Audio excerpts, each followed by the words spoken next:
Hello, my name is Brian Casey. I'm editor-in-chief of AmpMini.com, and we're here at the 2013 edition of the Radiological Society of North America meeting in Chicago. We have with us right now Dr. Bruce Hillman. He is professor of radiology at the University of Virginia. He is also chief scientific officer at the ACR Image Metrics Contract Research Organization, and finally, editor-in-chief of the Journal of the American College of Radiology. Dr. Hillman, thank you for being with us today. It's a great pleasure. Thank Yeah. you. So this is a big year for JACR. You're celebrating your 10th year as a publication. Absolutely. What sort of things are you doing to observe that? Well, a lot has been going on. We certainly had some recognition all year by putting on the cover that we were celebrating our 10th anniversary. And at the annual meeting of the ACR, there were resolutions lauding the journal and its 10 years of growing success. And then finally, just the other night, we had a celebration in which we invited back anyone who had really participated in the activities of the journal over the 10 years and had just a terrific time. Harvey Neiman was there, Paul Ellenbogen, and almost 100 other people who have participated. That's great. Now, when you started 10 years ago, the idea was to publish a journal that, unlike most other radiology journals at the time, didn't deal at all with clinical content. It was very a socioeconomic focus, and that was kind of a radical idea at the time, wasn't it? Well, the college was very late into the business of having a journal at all, but it felt that it was important to begin one as a member benefit.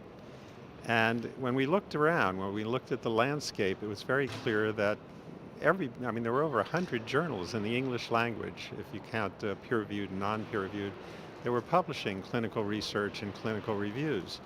And so there obviously was no room. Instead, we took a look at what the college did.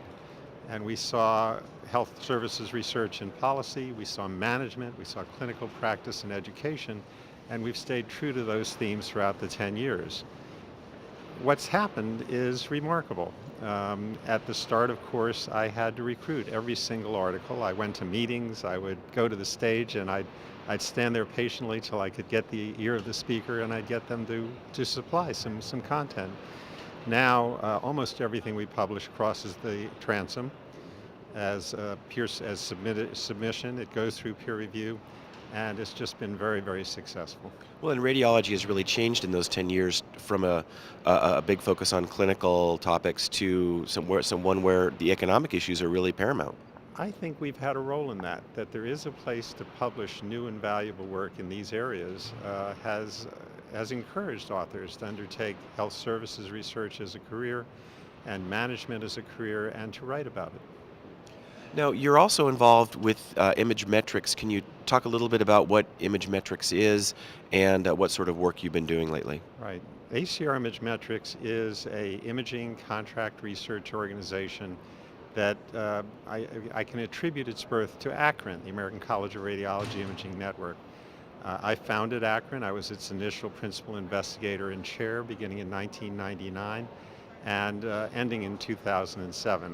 When I wrote the bylaws, I put in a two-term limit for the chairmanship of ACRIN. That's wise. Uh, it turned out to be very wise. It was difficult for me at the time, but we spun off a business where instead of operating on grant fundings as Akron was, we would provide a service, research service with the wonderful infrastructure we developed in Akron to industry, to the drug and device worlds, radiopharmaceutical worlds.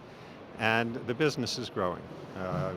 We have a new CEO, not that new, in the last couple of years, Don Rosen, who had brought RadPharm, a real giant in the area of imaging CROs, to a lot of profitability and success. And Don's doing the same thing with ACR Image Metrics. All right, very good. Anything else that you're seeing at this meeting that you have found particularly interesting? Well, a great concern for me in general, and what I've been talking about for a couple of years now, is the prospects for innovation. And as I walk around, and I don't claim to have seen everything here. In fact, I wouldn't claim to see maybe 10% or 20% of it, is that innovation right now is operating at the margins.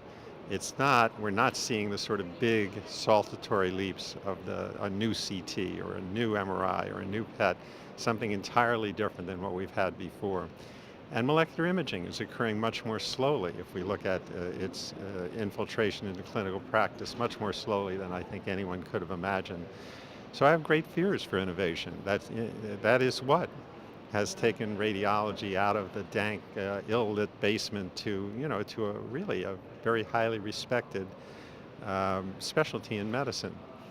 And so innovation's got to continue, or I think that rise or even the stability of radiology's role is going to be halted.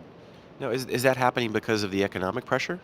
That's I would say that's the number one thing. I think there's been really a perfect storm of very difficult things that have occurred to imaging that is repressing innovation, particularly in the larger companies.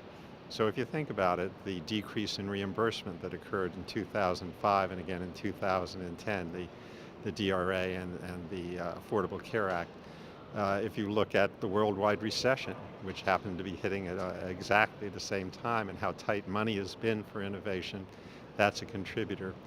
The radiation scare, which, we all are concerned about radiation, but I think it's gone way over the top. And that's harmed innovation as well.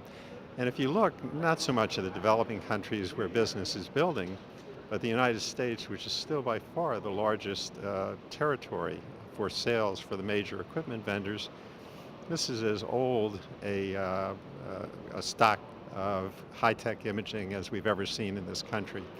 People are not replacing their technologies. They're not hiring new radiologists. This is a recipe for stagnation and innovation.